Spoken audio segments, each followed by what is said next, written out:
जो महबूब को खुदा इश्क पूजा समझते हैं, जो महबूब को खुदा इश्क पूजा समझते हैं, हाँ वो इतिहास के पन्नों में सितारों से चमकते हैं।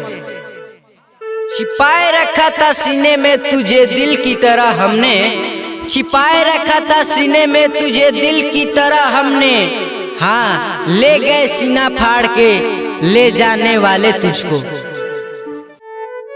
सोने के महल भी तुझे सोने ना देंगे, अरे हाँ सोने के महल भी तुझे सोने ना देंगे, हाँ सबसे बड़ी दौलत तो है मोहब्बत मेरे महबूब।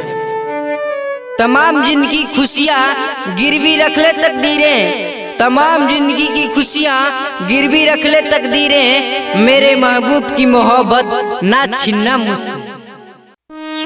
चले आए हैं दिल फूकने मेरी मजार का, चले आए हैं दिल फूकने मेरी मजार का, अरे कह रहे हैं मौत की खबर ही ना मिली थी।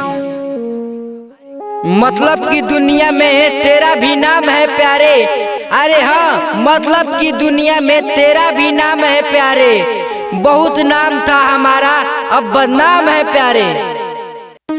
अनजान तुम बन रहे थे और बात है, अनजान तुम बन रहे थे और बात है, अरे ऐसे भी क्या है तुम्हारी हमारी खबर ना हो।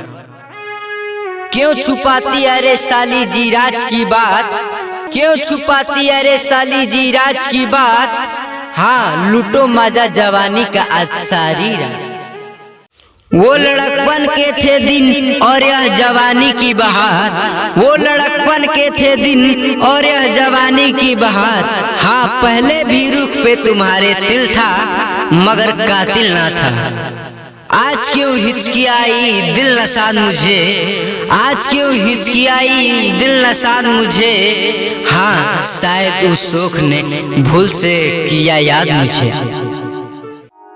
उनके देखने से जो आ जाती है चेहरे पे रौनक, उनके देखने से जो चेहरे पे आ जाती है रौनक, हाँ वो समझ जाते हैं कि बीमार का हाल अच्छा है।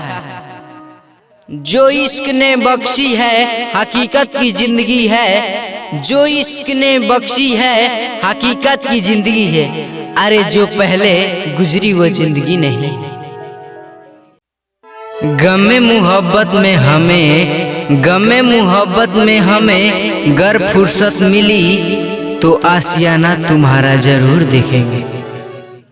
गुनाह का पश्चाताप करो, गुनाह का पश्चाताप करो, फिर नेक कोई सबाब करो, गुनाह का पश्चाताप करो, फिर नेक कोई सबाब करो, कहीं हंसी को भी नहीं भूले से प्यार करो।